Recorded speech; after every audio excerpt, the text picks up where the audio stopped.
የተከበራችሁ የክርስቶስ ቤተሰቦች እንኳን ለሰማዕቱ ለቅዱስ ጊዮርጊስ ዓመታዊ ክብረ በዓል አደረሳችሁ። የተከበራችሁ የእግዚአብሔር ቤተሰቦች ሰብስክራይብ በማድረግ ቤተሰብ ሁኑ።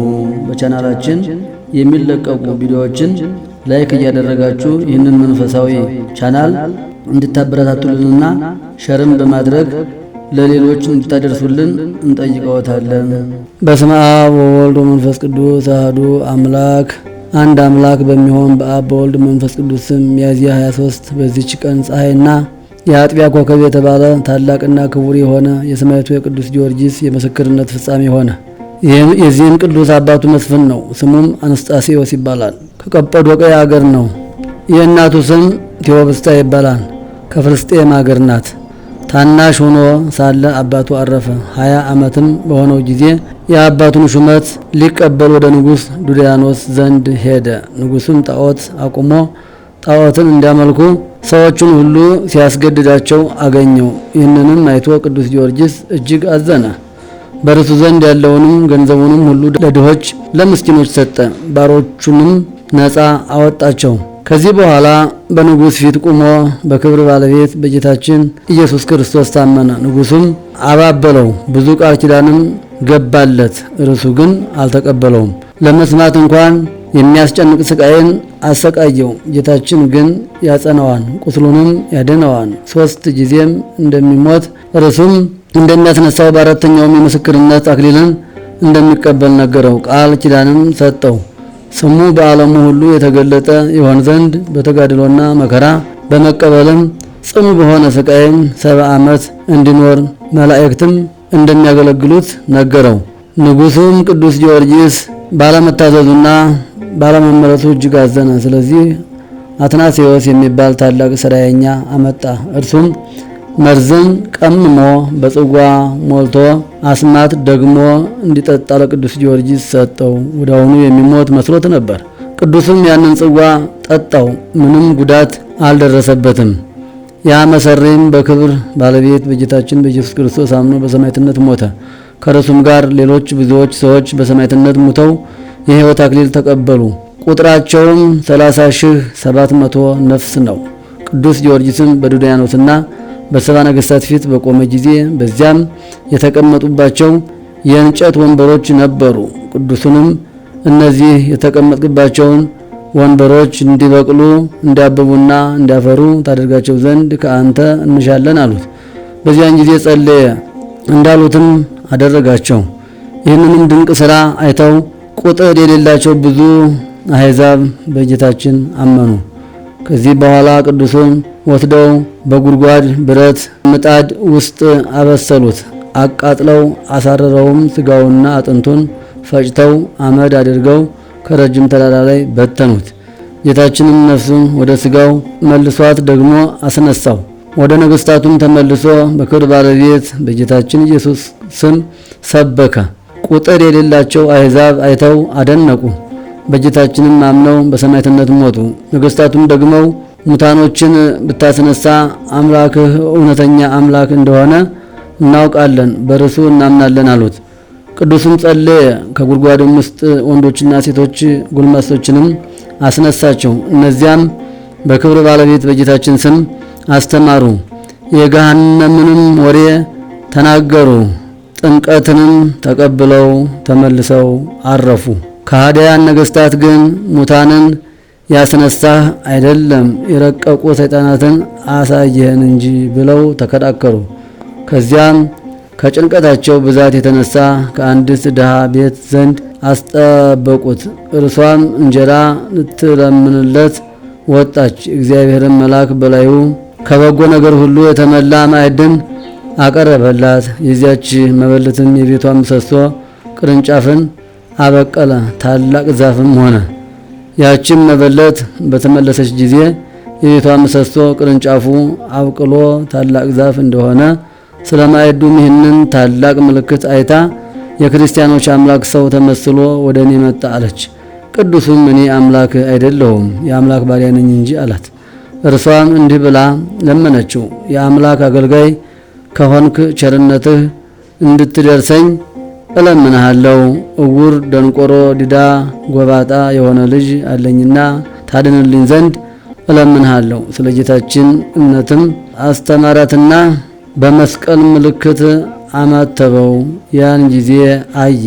ቅዱስም በሌላ ጊዜ እንዲሰማ እንድናገርና እንዲሄድ እንዳገለግለኝም እኔ እሻለሁ አላት። በዚያን ጊዜ ንጉሡ በእግሩ ሜዳ ውስጥ ሲዘዋወሩ ያችን ዛፍ አይቶ አደነቀ። ስለ እርሷም ጠየቀ። ቅዱስ ጊዮርጊስ በእርሷ ዘንድ የተቀመጠባት የዚያች መበለት የቤቷ ምሰሶ እንደሆነ ነገሩት። ንጉሡም ተቆጣ። ቅዱሱንም ከዚያ ወስዶ አስገረፈው። በመንኮራኩርም አበራዩት። ሙቶም ከከተማ ውጭ ጣሉት። ጌታም ከሞት አስነሳው። ወደ ነገሥታቱም ተመለሰ። ንጉሡም አይቶ ደነገጠ፣ ስለ ሕይወቱም አደነቀ። ከዚህ በኋላ የሸነግለው ዘንድ ጀመረ። በመንግስቱ ላይ ሁለተኛ ያደርገው ዘንድ ቃል ገባለት። ቅዱስ ጊዮርጊስም እየዘበተበት ነገ በጠዋት ለአማልክቶችህ መስዋዕትን አቀርባለሁ፣ አንተም ሕዝቡ እንዲሰበሰቡ እዘዝ፣ እኔ ስሰዋ እንዳዩ አለው። ንጉሡም እውነት የሚሰዋ መስሎት ደስ አለው። ወደ ቤተ መንግስቱም እልፍኝ አስገብቶ አሳደረው። ለጸሎትም ተነሳ። የዳዊትንም መዝሙር አነበበ። የዱልያኖስ ሚስቱ ለእስክንድርያ ንግሥት ሰምታ ቃሉ ደስ አሰኛት። የሚያነበውንም የተረጉምላት ዘንድ ለመነችው። እርሱም እግዚአብሔር ዓለምን ከፈጠረበት ሰው እስከሆነበት ጊዜ የሆነውን ሁሉ ሊያስረዳትና ሊያስገነዝባት ጀመረ። ትምህርቱንም በልቡናዋ ተቀርጾ በክብር ባለቤት በጌታችን አመነች። በማግስቱም ቅዱስ ጊዮርጊስ ለአማልክት ሲሰዋ ለማየት ሰው ሁሉ እንዲሰበሰብ አዋጅ ነገረ። ዞሮ የቤቱን ምሰሶ ያበቀለላት ያቺ መበለት ሰምታ እውነት መስሏት እጅግ እያዘነች ልጇን ተሸክማ እያለቀሰች ወጣች። ቅዱስ ጊዮርጊስም በአያት ጊዜ ፈገግ አለ። ልጅሽን በምድር ላይ አኑሪው አላት።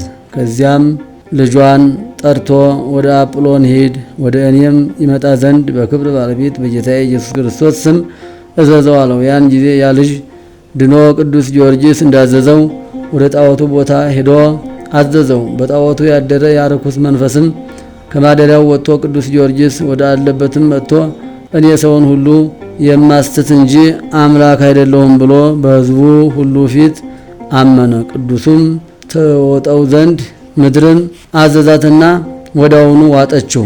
ጣዖታቱንም ከአገልጋዮቻቸው ጋር አጠፋቸው። ንጉሡም ከወገኖቹ ጋር አፈረ። ብስጭትና ቁጣንም እንደተመላ ወደ ንግሥት ሚስትም ዘንድ ገባ።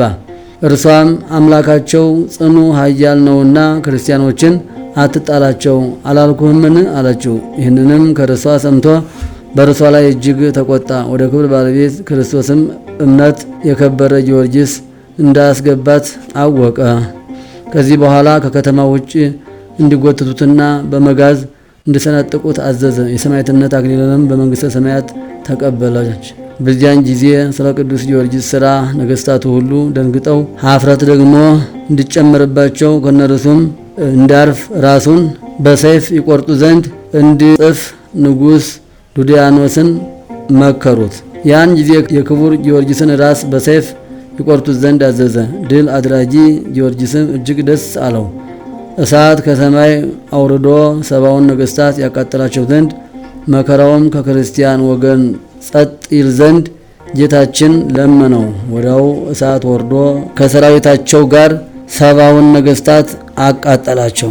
ከዚህ በኋላ የክብር ባለቤት ጌታችን ኢየሱስ ክርስቶስ ለቅዱስ ጊዮርጊስ ተገልጾ ብዙ ቃል ኪዳን ሰጠው። በምድር መታሰቢያን ለሚያደርግ ሁሉ እኔ ኃጢአቱን ሁሉ እደመስሳለሁ። በመከራውም ውስጥ ሆኖ በባህርም ሆኖ በየብስም ወይም በደዌ በስምህም የሚለምነኝን እኔ ፈጥኜ ከመከራው አድነዋለሁ። ይህንንም ጌታችን ተናግሮ በክብር ወደ ሰማይ ወጣ።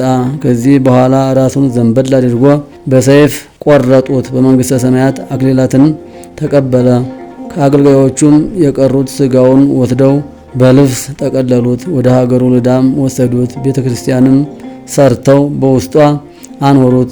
ከእርሱም ቁጥር የሌላቸው ብዙዎች ድንቅ ተአምራቶች ተገለጡ። ለእግዚአብሔር ምስጋና ይሁን። የቅዱስ ጊዮርጊስ በረከቱ ረድኤቱ ሁላችን የክርስቲያን ወገኖች ከስጋና ከነፍስ መከራ ይጠብቀን ለዘላለሙ አሜን።